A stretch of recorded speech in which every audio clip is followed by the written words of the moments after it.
में मैं एक लड़के का रोल निभा रही हूँ। दीदी की शादी के माहौल से घर खाली हुआ तो घर पर सिर्फ मैं और मेरी विधवा चाची ही रह गई थी। पापा अपनी ड्यूटी पर नोएडा चले गए थे और दीदी को याद करके 2 दिन बाद शाम के समय चाची रोने लगी। मैंने उनसे पूछा कि क्या हुआ चाची, तो वो बोली कि अंजलि की याद आ रही है। मैं उनको चुप कराने लगा और चुप कराते कराते वो मेरे गले से लिपट कर रोने लगी।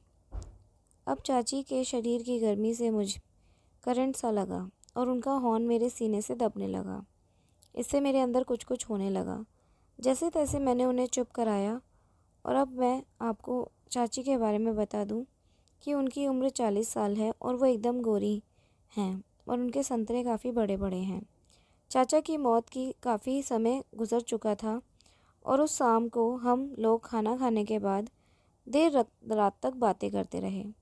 दीदी से भी फ़ोन पर बात हुई। दीदी मुझसे बोली मेरी मम्मी का ख्याल रखना और मैंने दीदी से कहा आप फ़िक्र ना कीजिए, मैं हूँ ना।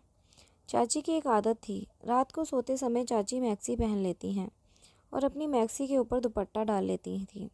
जिस समय मेरे सीने से चाची का सटा हुआ था उस समय मेरा मन मचल उठा था और उसके बाद अब मुझे चाची का दीदार करने का मन करने लगा। दीदी जब तक थी तब तक तो कभी चिड़िया की कमी महसूस नहीं हुई, मगर अब मेरा मन बेताब होकर हट करने लगा। उस रात मैंने चाची के बारे में बहुत सोचा कि क्या चाची का इस उम्र में भी सुंदर लग रही हैं। फिर मैंने सोचा कि चलो एक बार इन पर अपना पासा फेंका जाए, क्योंकि शराब जितनी पुरानी होती है उतनी ही ज़्यादा नशा देती है। बस फिर क्या था, मैं चाची के दीदार पाने के लिए लगा रहता था, पर जो हमेशा दुपट्टा से ढका रहता था तो कुछ दिखता ही नहीं था। पर कहते हैं ना कि नज़रें जमाए रखना, नाकाब हो या नसीब, सरकता ज़रूर है। चाची जब भी कहीं बाहर जाती थी तो वह अपने मुंह पर दुपट्टा बांधती थी और इस उम्र में भी चाची बहुत सुंदर थी। उनके कसे हुए बदन देखकर मैं समझ गया कि कहीं ना कहीं इनमें अभी जवानी बची है। मैं कोशिश करता था कि ज़्यादा से ज़्यादा समय उनके साथ बिताऊं, इसलिए मैं उनके आसपास रहने के बहाने ढूंढता रहता था। मैं उनके लिए कभी दूध वाली आइसक्रीम लाता, कभी समोसे, कभी कुछ तो कभी कोई और सामान ले आता और हम दोनों साथ बैठकर खाते। चाची सुबह उठकर सबसे पहले सुबह के काम करके नहा धोकर ही रसोई में घुसती थी। ये देखकर मेरे भी मन में ठान लिया था कि इस काम की शुरुआत सुबह ही की जाए।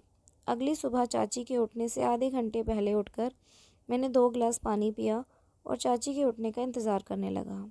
उनके उठते ही मैं ऐसा हो गया कि जैसे सो रहा हूँ। चाची बाथरूम में चली गई।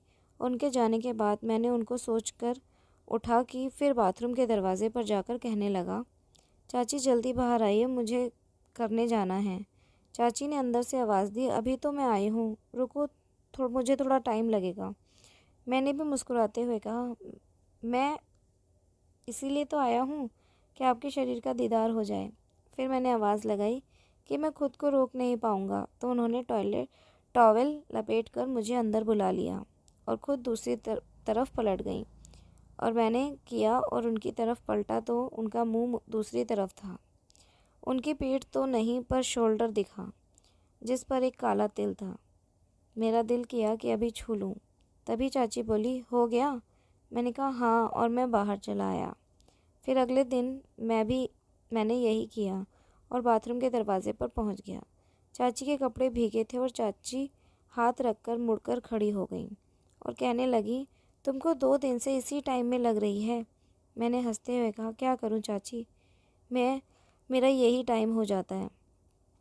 चाची भी मेरी बात सुनकर हंसने लगी और जब मैं पीछे मुड़ा तो मैंने देखा कि चाची के गीले बाल उनकी कमर और पीठ को ढक हुए थे, पर नीचे नहीं ढक पा रहे थे। चाची के नीचे भले ही गीले थे, पर किसी भी भट्टी से कम नहीं थे।